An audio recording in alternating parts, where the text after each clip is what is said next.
100년 만의 폭우로 인해서 수천 대의 차량이 침수가 되어지는 일들이 벌어졌습니다. 여러분, 우리가 세상을 살아가면서 느끼는 것은 생각하지도 않은 일들이 우리의 생활 속에서 나타난다고 하는 것입니다. 판자에 사는 그러한 일가족이 침수 피해로 사망하는 일들이 생기기도 했습니다. 우리는 그들이 기독교인이라고 하는 사실 앞에 더욱더 마음이 아픕니다. 여러분, 이렇게 인생을 살아가면서 예기치 못한 일들이 나타나는데 다윗 시대에도 생각지 않은 사건이 발생이 되어집니다. 아주 좋은 일이었습니다. 그리고 좋은 시간이었습니다. 그런데 좋은 일이고 좋은 시간인데 불미스러운 사건이 발생합니다. 그 일로 인해서 다윗이 충격을 받게 되어집니다. 여러분, 우리가 사무엘 상서부터 사무엘 하까지 계속 말씀을 묵상하고 있습니다만은 다윗의 인생이 결코 행복하지만은 않았다 하는 것을 우리 모두는 알고 있습니다. 우리의 인생길도 마찬가지입니다. 봉준호 감독의 기생충이라고 하는 영화의 대사를 보게 되어지면 계획을 묻는 아들에게 아버지 송강호는 이렇게 말을 합니다. 계획을 세우지 않는 무계획이 더 낫다. 그렇게 이야기를 합니다. 이런 말은 계획이 필요 없다는 이야기가 아니라 인생의 길은 계획처럼 다 잘 되는 것은 아니다라고 하는 것을 이야기하는 것입니다. 여러분, 다윗이 통합 왕국의 왕이 되었습니다.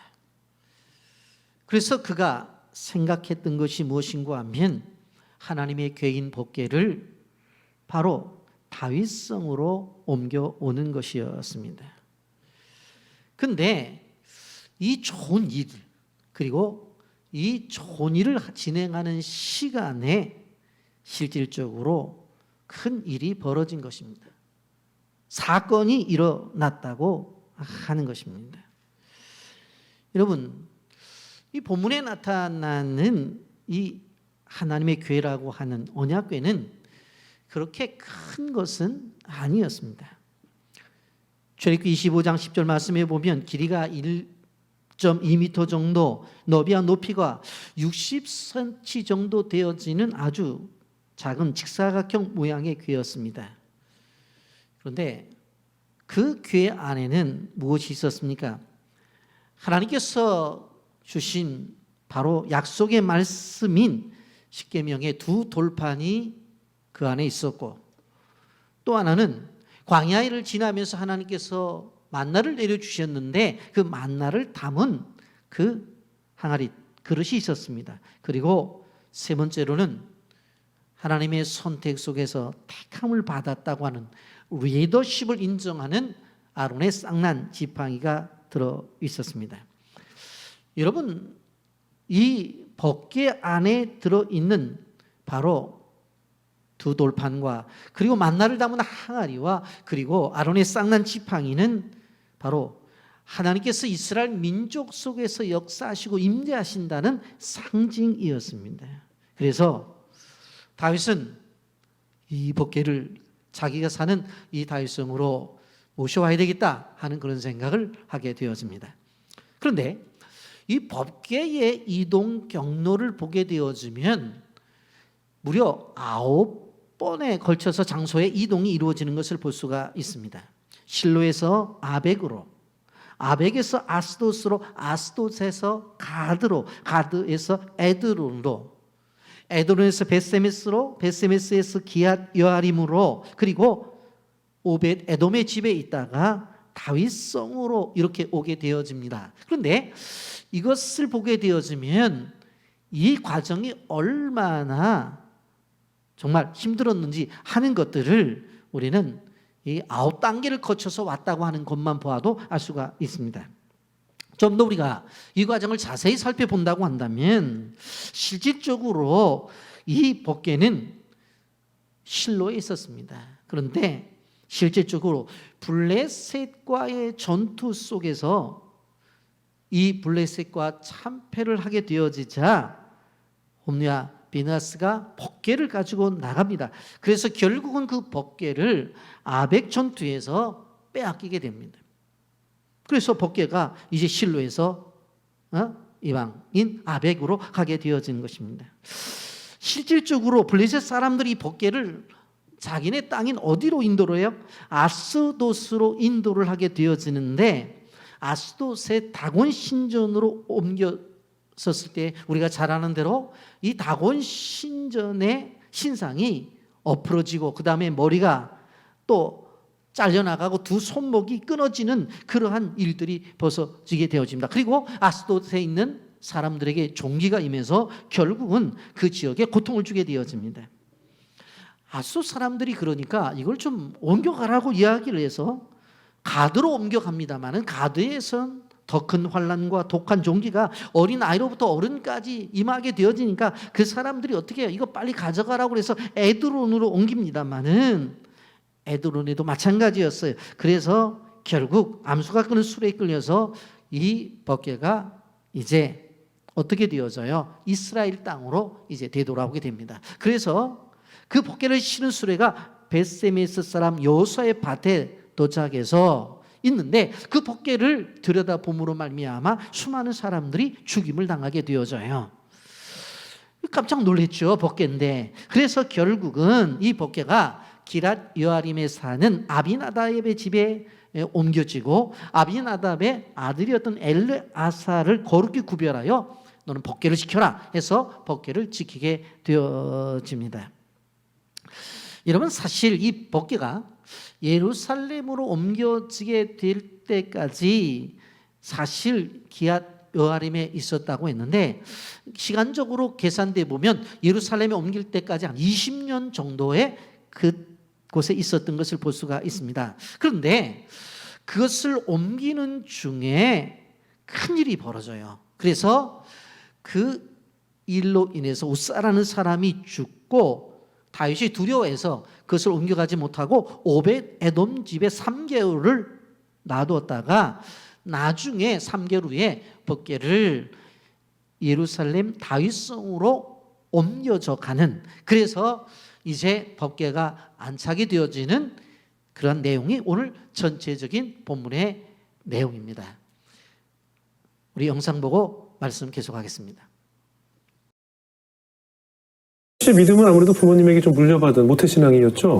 저는 그쵸, 네. 그리고 부모님과 또 우리 친할머니께 너무 감사한 건 또 신앙적 유산 주신 게 가장 감사하지 않을까. 부모님 믿음이 좋으셨나 봐요. 저 아버지는 네, 뭐 한 365일 중에 360일을 뭐 새벽기도 가시니까. 근데 저는 이제 그게 대단한 건지 몰랐어요. 그러니까 제가 30살 이후부터 좀 알게 된 것 같은데 사실 이게 저희 아버지 같은 경우는 삶 자체가 어떻게 보면 굉장히 외골수신 건데 그러니까 가정과 또 일과 교회 3개밖에 없으시더라고요. 사회생활을 해보면 이제 어느 정도의 그런 활동 범위가 이렇게 넓고 이렇게 깊어지시면 그걸 못 지키시는 경우들이 많은데 근데 항상 집도 뭐 9시 이후에 들어오신 적은 거의 없고 그러니까 어머니가 고생하신 거죠 사실. 왜 어머니가 왜 고생을 해요? 뭐 너무 모범적이라서? 늘 저녁 차리셔야 돼서? 뭐 저녁까진 모르겠는데 뭐 많은 분들께서 그러시더라고요. 어머니가 원래 고생하신 거라고. 웃자고 하신 농담이시겠지만 부러워서 하는 거죠. 네, 마음고 고생 받았죠. 아버님이 정동제일교회 계속 장로님이셨고 결혼도 거기서 하셨어요, 어머님? 저희 아버지랑 어머니 거기서 결혼하셨죠. 평생을 정말 정동제일교회에서 헌신하시고 예배하시고 하셨겠네요. 그렇죠. 네, 저희 친할머니가 이화여고 나오셨으니까 그때부터 다니셨던 걸로 저는 알고 있어요. 그래도 그 믿음의 유산을 주셨다는 게 진짜 감사한데 주일 성수에 대해서도 항상 아버님, 어머님이 늘 좀 많이 강조하셨죠? 사실 어머니는 강조는 안 하세요. 어머니는 저를 이렇게 믿으시는 게 있는데 저희 아버지는 항상 좀 제가 부족한 아들이라서 생각하시는 건지 아니면 조금이라도 그냥 조금 워낙 저희 쪽에 있는 분야가 좀 네. 불규칙하고 하다 보니 이렇게 좀 신앙 지키였으면 하는 게 그런 그렇겠죠. 부모님의 마음으로서 그렇겠죠. 뭐 계속 말씀을 하신 거겠죠. 그래서 주일 성수는 꼭 뭐 해외 어디를 가던 네, 꼭 예배를 드려서 네. 언제나 늘 주의를 네, 지켰어요? 뭐 최근 일본 그 저희 팬 미팅을 저희가 이제 그 코로나 사태 이후로 처음으로 K-팝 아티스트들 중에 저희가 했어요. 그래서 이제 아버지가 젊으실 적부터 이제 그 일본 출장 가셨을 때라든가 이제 그 잠깐 거기 지내셨을 때 가셨던 그 교회를 또 가게 돼서 네. 와, 아버지가 감회가 새로웠죠. 출장 갔던 교회를. 그래서 사실 갔는데 그 원래 그 원로 목사님이 소천하시기 전에 아버지는 가셨었다고 하시더라고요. 그래서 이제 좀 감회가 새롭더라고요. 네. 아니 어떻게 알아볼 것 같은데. 일본도 형제 자매님들께서는 큰 관심이 없으셔서 보셔도 크게 그냥 뭐 이 정도 그냥 일본 리액션이야. 일본 리액션 그래. 아니 근데 정말 그럼 그 정도. 일본은 그렇다 치지만 다른 나라 갔을 때 조금 중화권은 어때요? 네, 난리나.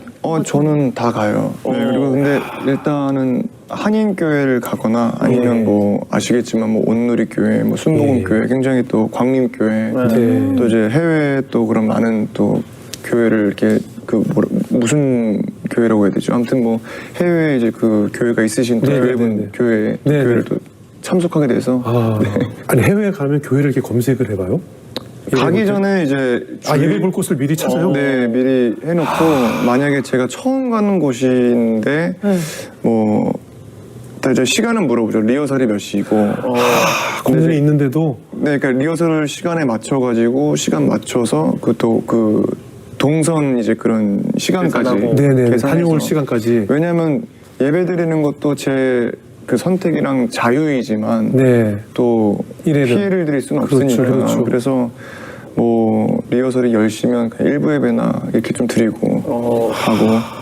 근데 이제 어쨌든 아티스트가 좀 쉬고 이렇게 그 뭐라고 해야 될까 좀 이렇게 체력적인 부분에서 뭐 그런 거 이렇게 좀 보호해 주시려고 하기 때문에 웬만해서는 다 11시 이후거든요. 그렇죠. 그냥 본인 선택인 거죠, 사실. 그래도 대단하죠. 우리가 사실 우리가 여행을 가도 주일에 껴 있으면 그냥 여행이 왔기 때문에 사실 그냥 뭐 늦잠을 잔다던가 그냥 이렇게 보내는 경우도 사실 많거든요. 그런데 일을 하러 가서 스케줄을 조절해 가고 내가 교회를 다녀올 시간까지 계산해서 다른 사람에게 피해가 안 가게끔 예배를 보고 온다는 건 제가 선배지. 우리가 최시원 형제의 간증을 볼 수 있었는데 이 사람이 인혁이에서 얼마나 활동을 하느냐, 얼마만큼 인정을 받느냐, 그 이전에 뭔가 하면 기본적인 원칙이 있다는 거예요. 주의를 지키고 모든 활동을 한다는 이 원칙, 그것을 중심으로 해서 움직이는 것들을 우리는 간증을 통해서 볼 수가 있습니다.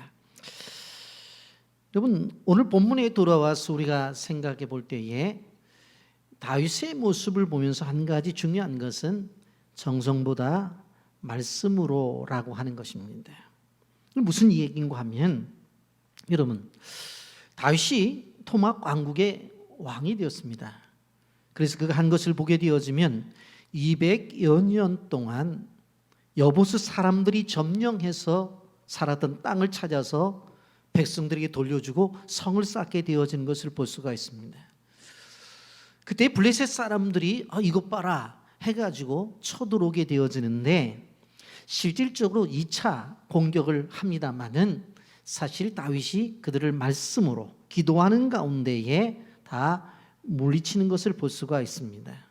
그리고 나서 이렇게 하나님의 큰 은혜를 받았는데 그럼 하나님 앞에 무엇을 해드릴까 생각했던 결론이 무엇인가 하면 이 언약궤를 모셔오는 것이었습니다.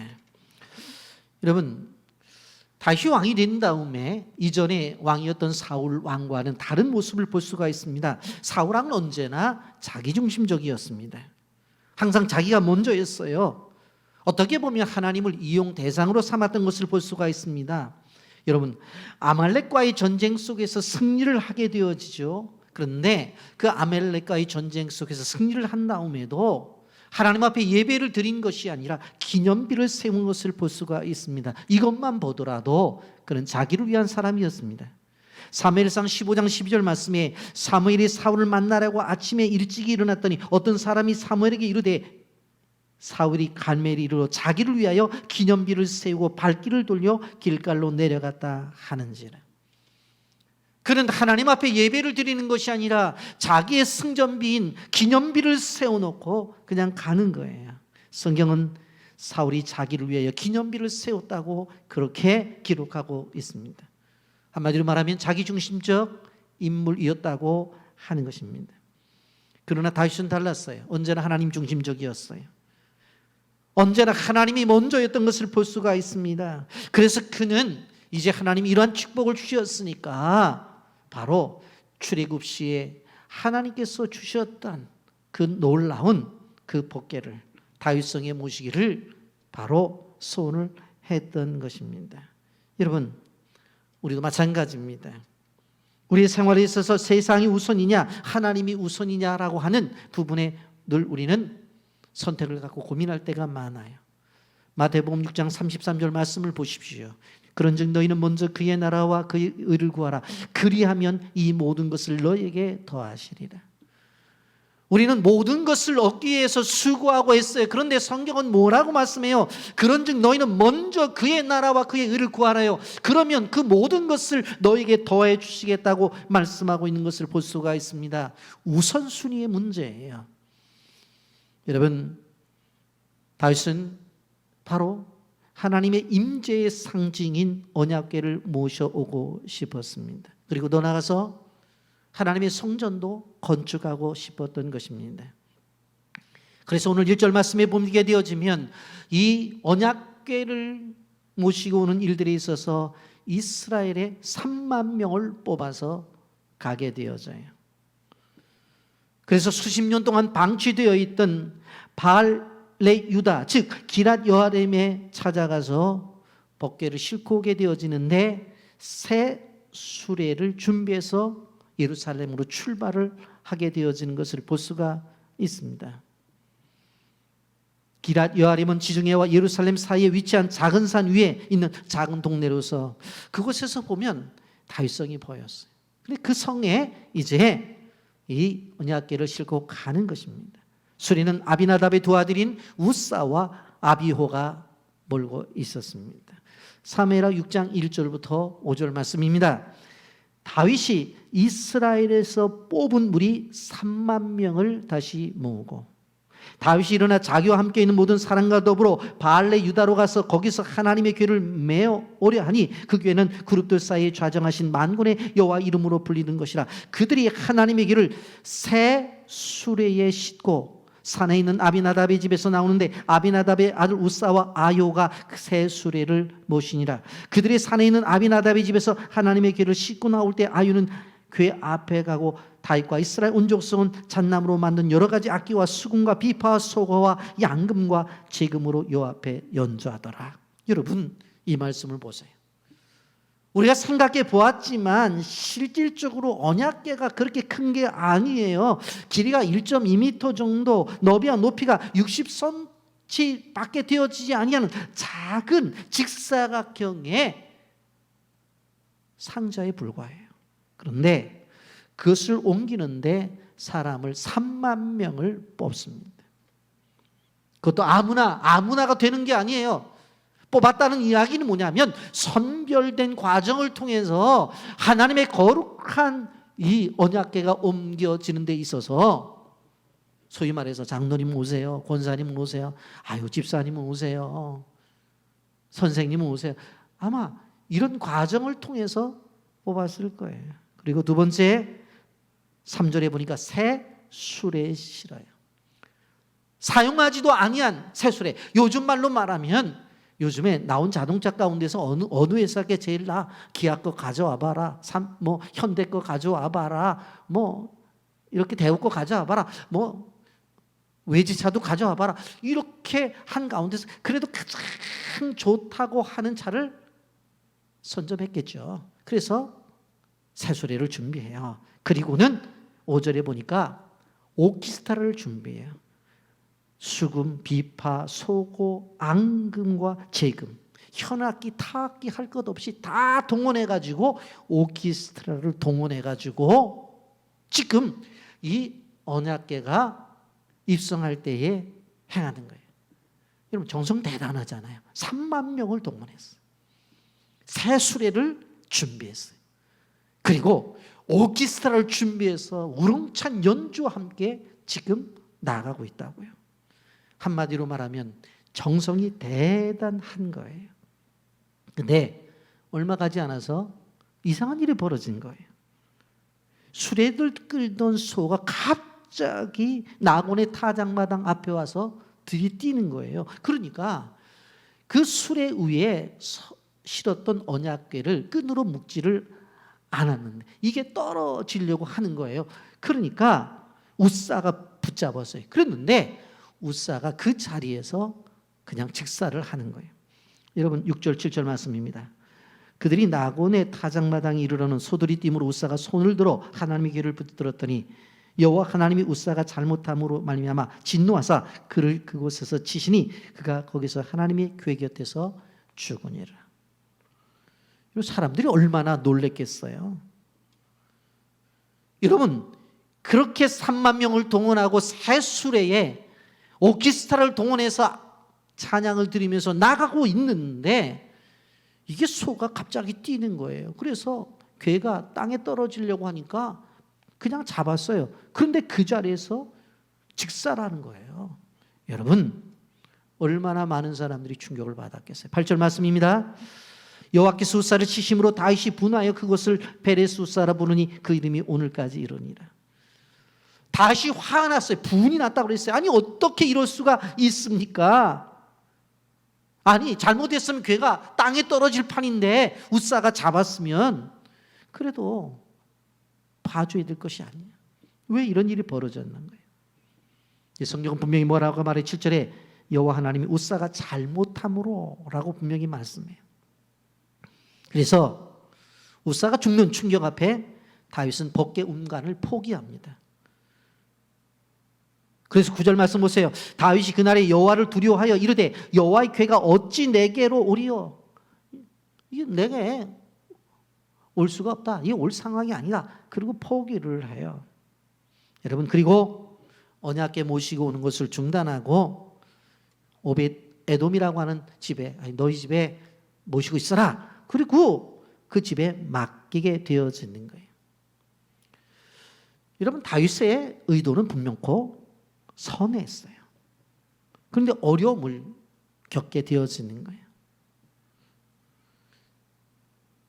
우리가 생각해 볼 때에 저렇게 방치되어져 있는 언약궤를 다윗성으로 모시고 오는 것은 당연한 거 정말 대단하다고 생각을 하는데 왜 이런 일이 벌어졌는가 하는 것입니다. 이런 법궤 운반하는 데 있어서 바로 이 피해자가 누구예요? 우사라고 하는 사람입니다. 우리는 우사의 죽음에 대해서 질문이 생기죠. 왜 하나님이 우사를 치셨을까? 성경은 잘못함으로 인해서 우사가 죽었다고 말을 하고 있는데 도대체 무슨 잘못을 했을까? 왜 하나님께서 그 헌신자를 이렇게 죽게 만드셨을까? 여러분 많은 성경의 주석가들은 이 본문에 대해서 우사를 치신 이유는 언약궤를 옮길 때에 법대로 하지 않았기 때문이라고 말을 합니다. 법대로 하지 아니했다. 여러분 언약궤를 옮기는 법은 뭐예요? 어깨에 메고 옮겨야 되는 거예요. 그런데 수레를 이용했던 것을 볼 수가 있습니다. 그리고 어떠한 상황 속에서라도 터치해서는 안 되는데 손을 댔단 말이에요.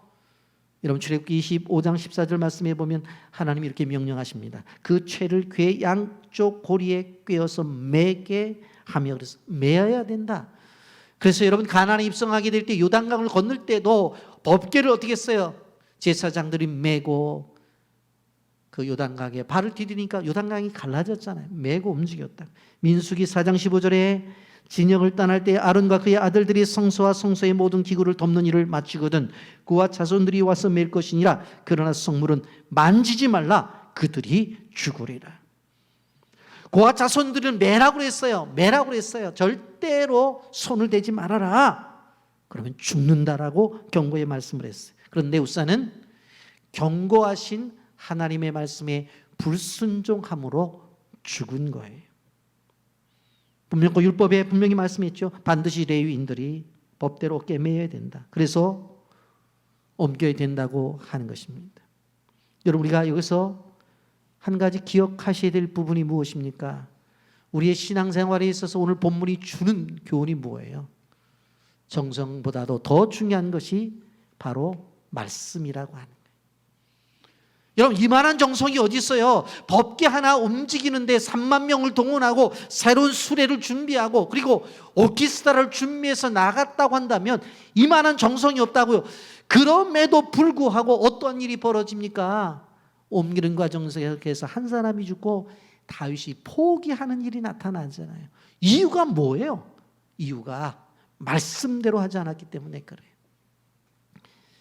여러분, 우리가 신앙생활을 하면서 정성 중요합니다. 그런데 정성으로만 하려고 해서는 절대 안 돼요. 우리나라 전통적인 그 전통신앙에 보게 되어지면 다 정성이잖아요. 저는 어렸을 때 봤어요. 어렸을 때 보게 되어지면 동네 할머니들이 장독 때에다가 물 떠놓고 그냥 달밤에는 그냥 피는 거예요. 거의 보면 달이 둥그렇게 뜬 보름 달이 뜬 때는 집집마다 이렇게 보면은 항아리 위에다가 냉수 떠놓고 비는 집들이 많았어요. 그리고 고농나무 밑에 가가지고 어떻게 해요? 또 굿하면서 빌고 산에 가보면 또 촛불 켜놓고 나서 또 비는 수많은 그러한 것들을 보았어요. 딱 이유는 뭡니까? 무엇을 이루어야 되는데 방법은 정성이라는 거예요. 정성이면 된다는 거예요. 정성이면. 근데 기독교 신앙에 있어서 정성을 무시하는 건 아니에요. 그런데 그것보다도 더 우선되는 것이 뭐라고요? 말씀대로 원칙이 중요한 거예요.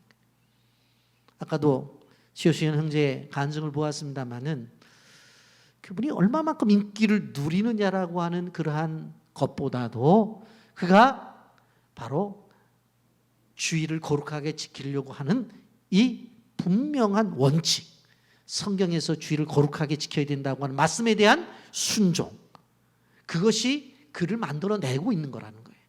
그것이 중요하다고 하는 거예요.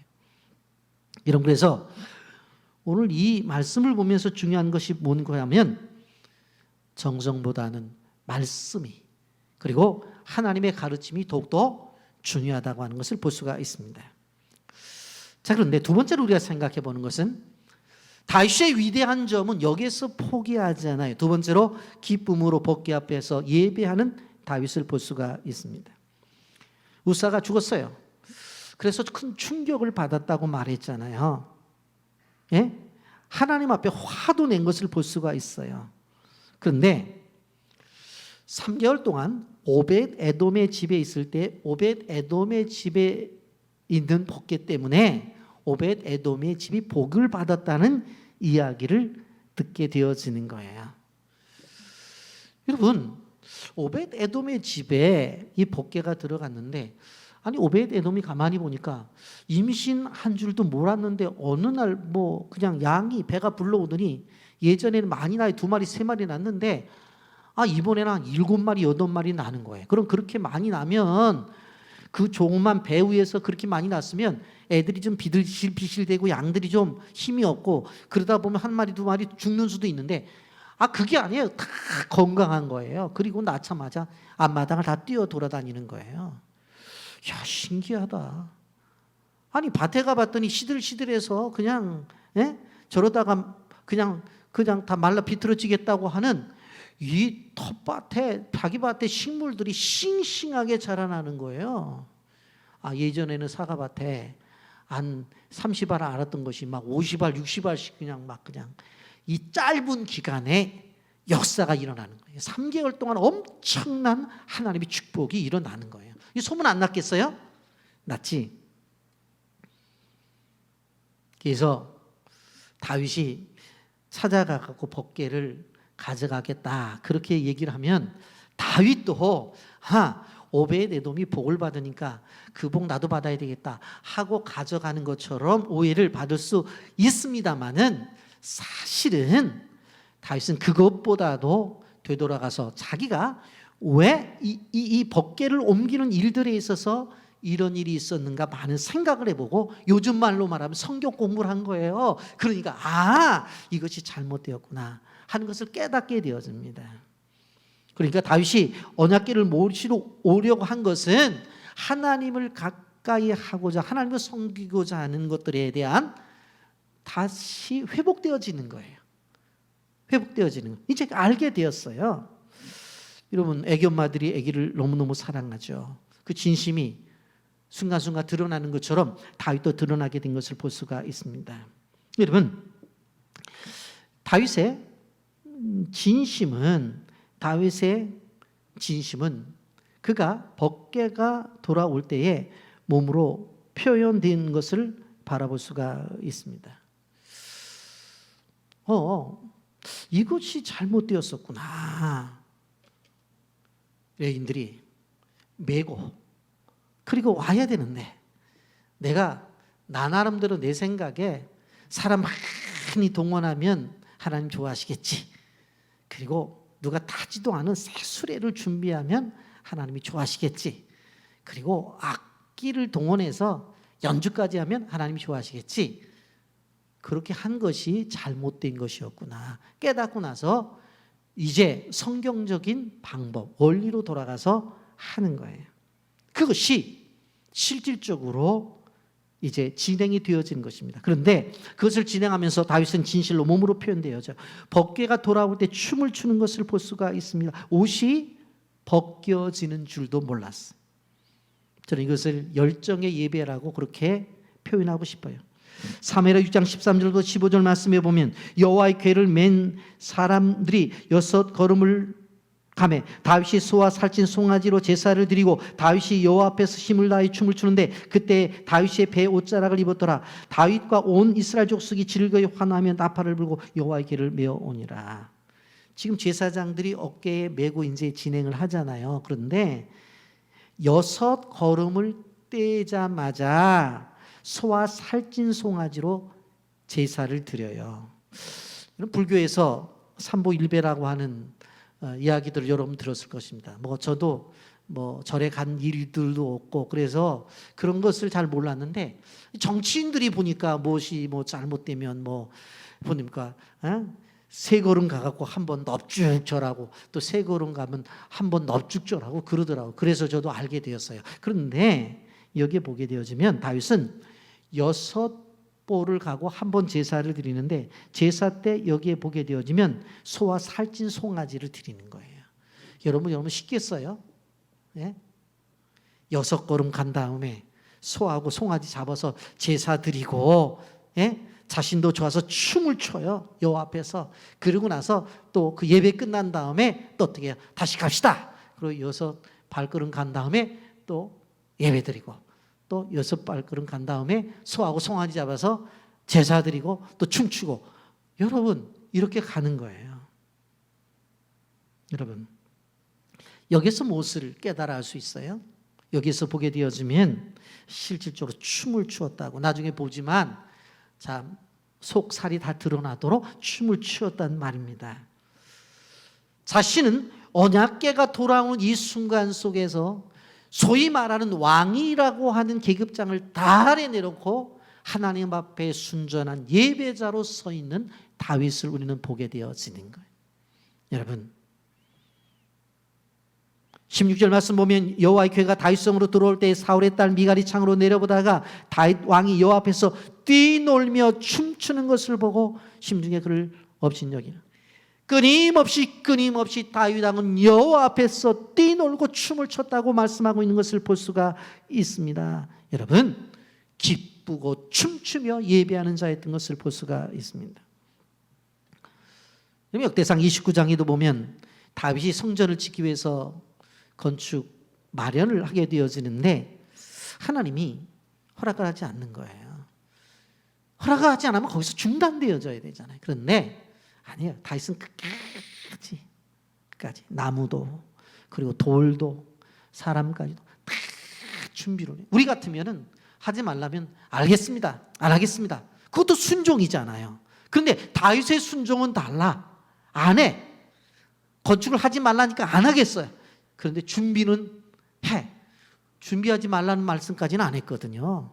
그 준비를 완벽하게 하잖아요. 그런데 저는 성경을 읽으면서 다윗은 지었을 뿐이야. 그러니까 아니 솔로몬 지었을 뿐이야. 그러니까 이것은 솔로몬 성전이 아니라 다윗 성전이 아닌가 그런 생각을 해보는 거예요. 역대상 29장 14절에 이렇게 말씀합니다.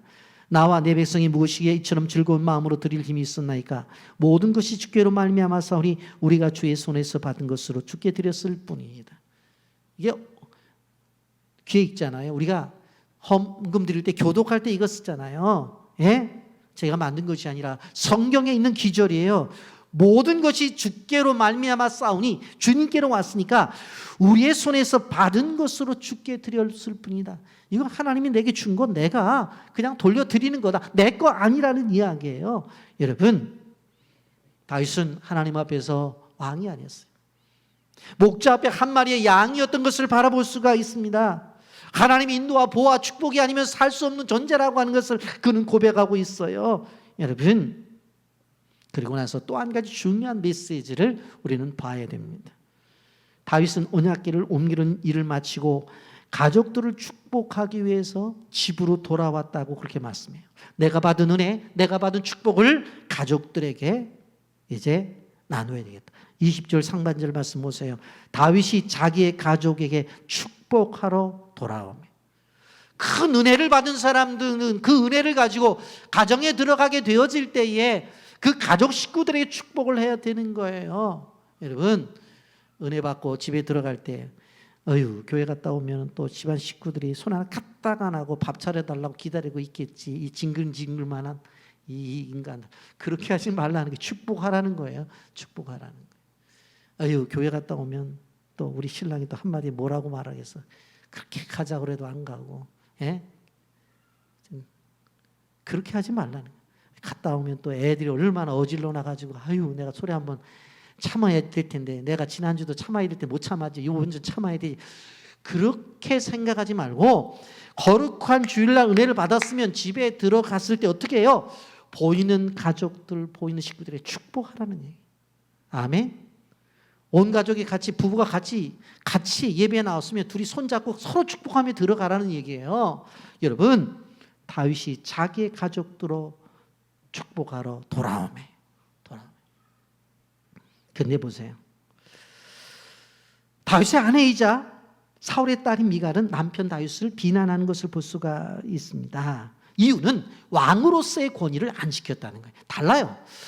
다윗은 하나님 앞에 자신은 예배자라고 말하고 있고 이 미갈은 당신은 왕이라고 자꾸 관점이 달라요. 사무엘하 6장 20절 말씀 보세요. 사울의 딸 미갈이 나와서 다윗을 맞으며 이르되 이스라엘 왕이 오늘 어떻게 영화로운지 방탕한 자가 염치 없어 자기 몸을 드러내는 것처럼 오늘 그의 신복의 계집종의 눈앞에 몸을 드러내셨다 하도다 그랬어요. 그런데 여러분 16절과 20절에 중요한 한 가지의 이야기를 하고 있어요. 무슨 이야기를 하냐면 미갈을 이야기할 때 사울의 딸 미갈이 그렇게 얘기해요. 사울의 딸 미갈이 창으로 내려보다가 여기 20절에 사울의 딸 미갈이 나와서 다윗을 맞으며 남편을 맞이하긴 맞이해요. 그런데 당신 어떻게 왕으로서 채통머리가 없고 그렇게 방탕한 자같이 염치 없이 자기 몸을 드러내고 있느냐고 해. 신랑은 맞이해. 그런데 성경은 뭐라고 말해요? 다윗의 아내라는 표현을 쓰지 않고 사울의 딸이라는 표현을 써요. 이미 죽은 사울의 딸. 여기서 성경이 주는 의미가 무엇일까요? 바로 다윗의 아내임에도 불구하고 왜 사울의 딸이라고 그랬을까? 믿음 없는 사울, 믿음 없는 딸을 이야기하는 거예요. 그 이야기를 하고 싶은 거예요. 여러분, 기독교 신앙에 있어서 중요한 것이 기독교 신앙의 전승이라고 그랬고 기독교 명문 가정을 만들려고 그랬죠. 아니 분명히 여기서 다윗의 아내 미갈이 했으면 좋겠는데 그 말을 안 하세요. 하나님이 신랑을 맞으러 나오지만 그는 사울의 딸이야. 그 사울의 딸이라 그 얘기를 하고 있는 것을 바라볼 수가 있습니다. 여러분, 끊임없이 우리에게 주는 교훈이 뭐예요? 다윗은 끊임없이 왕이 아니라 예배자로 있지만 다윗의 아내 미갈은 당신은 왕이라고 하는 것을 이야기하는 거예요. 그러니까 보는 관점이 다른 거예요. 여러분 우리가 기억해야 됩니다. 살가의 출신인 미갈은 예배를 비웃었어요. 그렇기 때문에 문제가 생긴 것인 것을 우리들이 알아야 되는 것입니다. 여러분 사마리아 우물가에 예수님이 사마리아 여인을 만나게 될 때에 예배의 본질에 대해서 이야기하죠. 당시에 사마리아 여인은 아니 예배는 이곳에 드립니까 저곳에서 드립니까 그랬더니 야 장소가 여고 저곳이 아니라 바로 어떻게 예배를 드리는 신령과 진리로 예배를 드리는 것이다 라고 그렇게 얘기를 하잖아요. 여러분 로마서 12장 1절에 그러므로 형제들아 내가 하나님의 모든 자비하심으로 너희를 권하노니 너희 몸을 하나님 기뻐하시는 거룩한 산제물로 드리라 이는 너희가 드릴 영적 예배니라 라고 그렇게 말씀을 했어요. 여러분 그리고 그가 실질적으로 우리는 기억해야 돼요. 메시아를 만난 다음 물동이를 버려두고 어떻게 합니까?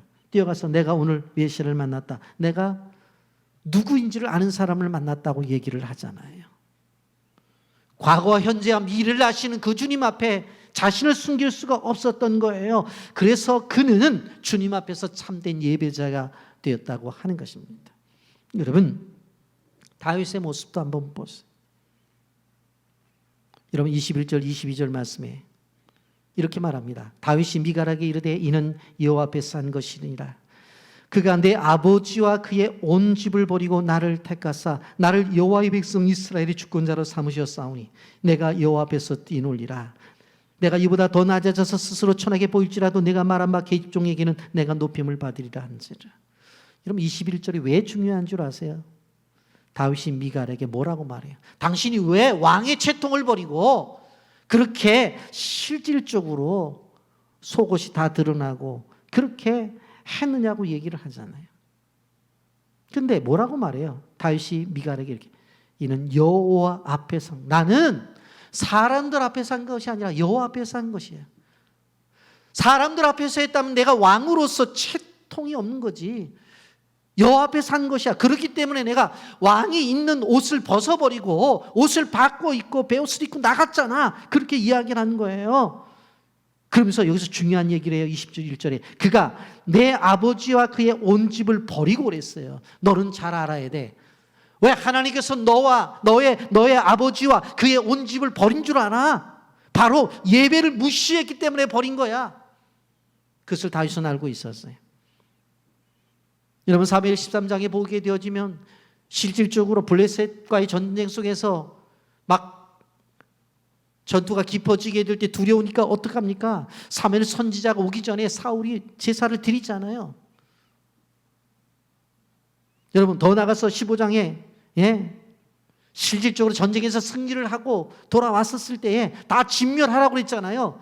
그런데 하나님 앞에 드리겠다고 하나님이 원하지 않는 살찐 짐승들을 가지고 왔다고 말하잖아요. 하나님은 그걸 제물로 안 받겠다는 거예요. 다 죽이라는 거예요. 그런데 하나님 앞에 드리겠다고 제물을 가지고 왔대.